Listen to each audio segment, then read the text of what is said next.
What's going on, guys? Today we are going to be making fishing lures out of some recycled soft plastics, some recycled lures. We've got a big old tub full of them, as y'all can see here. We've also got some that have been divided up by color. We got a little batch of purple right here. And we're going to be melting them down and molding them into some new lures. I'm going to be showing you guys how to do it today. Here we got a little batch that I made yesterday, so I worked out some of the kinks and the errors in the process. And I'm going to be showing you guys some adjustments you can make to get some better results. Alright, so the first problem with a lot of the molds, especially the cheaper ones that you could buy on Amazon and stuff,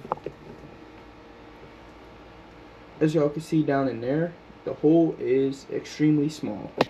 That is called the gate, that little hole there. And whenever your gate is super small, whenever you're injecting the lure or the plastic into it, it's actively cooling down. And so it starts cooling down before all the plastic gets through into the mold. So whenever it cools down, the plastic retracts and gets smaller. It's trying to pull the plastic out of the runner as it contracts and gets smaller. But whenever your gate's not big enough and you don't inject it fast enough, what can happen is it tries to shrink and it tries to pull more plastic in from the runner, but there's no plastic there because it's not coming in fast enough. So instead of pulling plastic in, as it contracts, it starts to pull air in, which can cause little dents and stuff in your lures, such as this right here. As you can see, it's basically just a little air bubble from it contracting and sucking in air instead of plastic. So to solve that, you're going to need a Dremel, or you could just use like a little file or a knife, but that's going to take a lot longer. So I just use a Dremel with this little circular piece on there, and I'm just going to carve out the hole, make it a little bigger. So here we got a little Senko mold. Take these clamps off. As y'all can see, it does 3 little Senko worms at once. So I'm just going to hold it right here. I'm going to take the Dremel, turn the power on.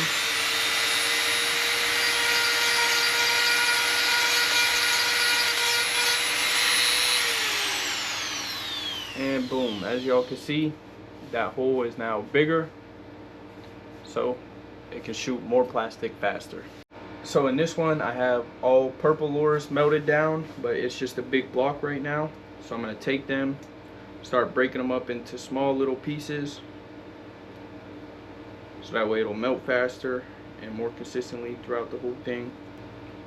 And boom, now that we got them all broken down, we're going to toss this into the microwave. I found for my microwave about 2.5 minutes works best for the first melting, so we're going to do that now. Then while that works its magic in there,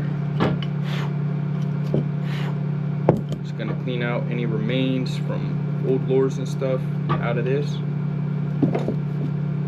Then we're going to take this little oil. You can just use like fish oil, stuff like that.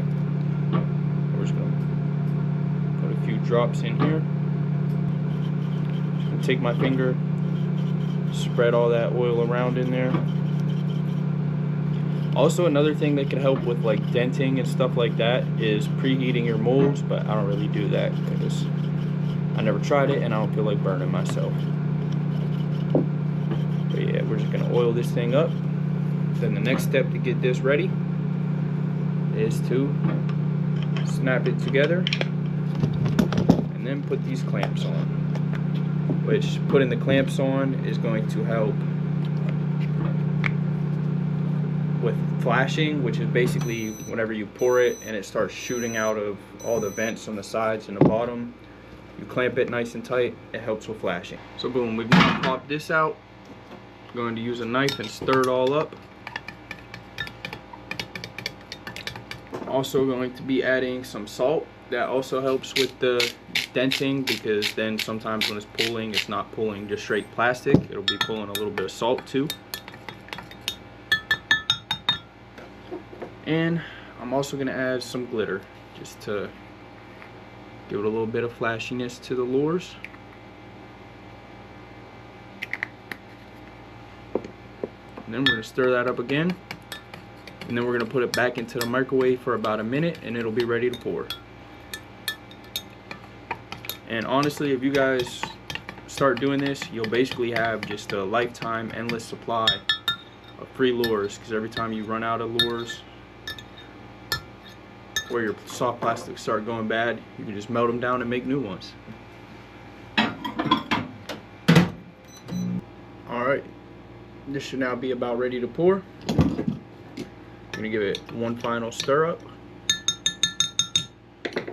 Then we're gonna grab our injector. I have a dual injector because it helps you make double-sided lures. Push it down in there. Draw it up. Hold it right side up. Push all the air out, which will help with denting. And then we're gonna apply pressure. Push this down slowly. Then we're gonna take just a little bit more, because as y'all can see, that top is now empty, and we need some in the runner. So we're just gonna top it off. So that way, as it cools down, it has more to pull out of. Now we're gonna give it about, it doesn't really take long to cool, but I like to give it about 5 minutes to make sure it's completely set.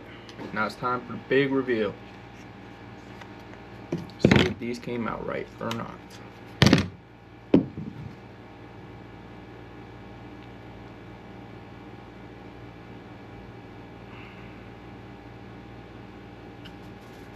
Okay, they look pretty good from up here. As y'all can see there, this one don't got enough. But that's okay, because we'll just chop this one up and throw it back to be melted down again.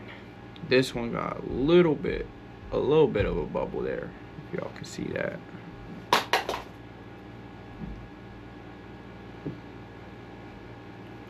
Y'all can see right there, that one's missing some too, so that one's going back in.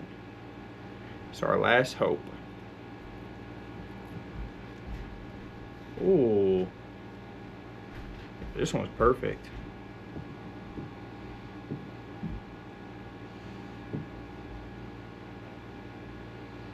No air bubbles, nothing. This one came out perfect. So yeah, out of the batch of 3, we got one good one. Good enough for me, I ain't gonna lie. So yeah, boom. I'll take one. But that's the good thing about these, is you could just keep remelting them down over and over and over again if you mess up. So I don't know how many times you could reheat them over again, or how many times you're supposed to, but I'm gonna do it as much as possible. And then if you really wanted to, you turn this little piece up here into a tube jig too, but I just will rather remelt it. Alright, second pour here, same thing. Let's see how these ones came out. I feel like this one's gonna be worse than the first somehow.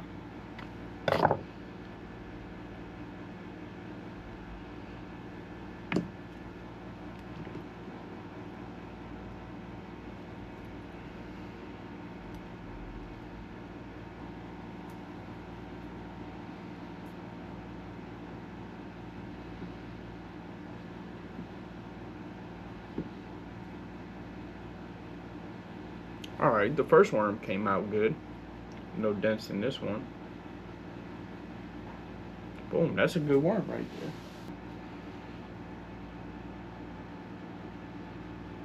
We're 2 for 2 right now. The second one came out good as well. Let's see if we can triple up on this luck.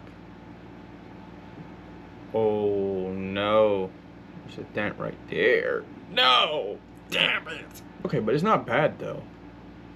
There's just a little dent right there, as y'all can see. Right in there, there's a dent. But other than that, that little dent there, that was a good batch right there. All 3 of them. And the crazy part is, I felt like that was a really bad pour compared to the first one, 2BH. But now that we got some good worms, time to move on to the next style of lure, which is going to be craw. But before we move on, I need you guys to comment down below some colors and patterns that you think I should be making, because I am going to be selling these lures. I'm going to link the website into the description once it's up. But all these lures that I'm making out of recycled stuff are going to be super cheap, and they're going to be limited as well. So stay tuned if you want to buy some super cheap lures. And then I'm going to be ordering a bunch of equipment and stuff to start making better lures and more lures, which are going to be selling for a slightly higher price.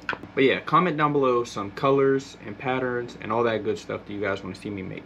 And if anybody's wondering why I'm so worried about like the air bubbles, like this one you can see here, like the little dents, is because at first like your lure will be fine, it'll look normal, but over time it'll start to be all deformed, like how this one's just bent there.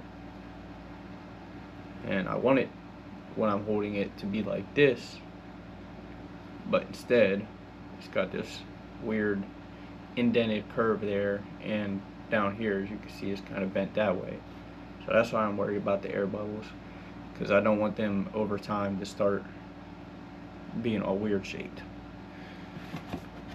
because that'll affect the action and everything of the lure and make them less attractive to fish.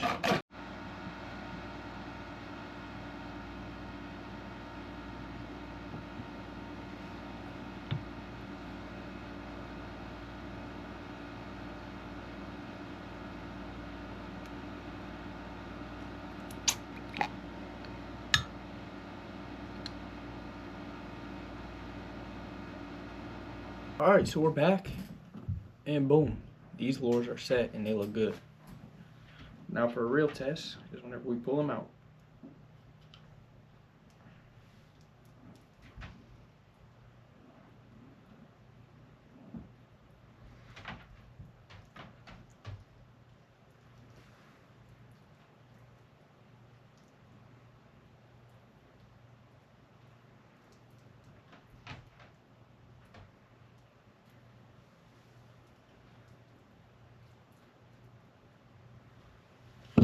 Bang, they pulled nice, but yeah, no air bubbles.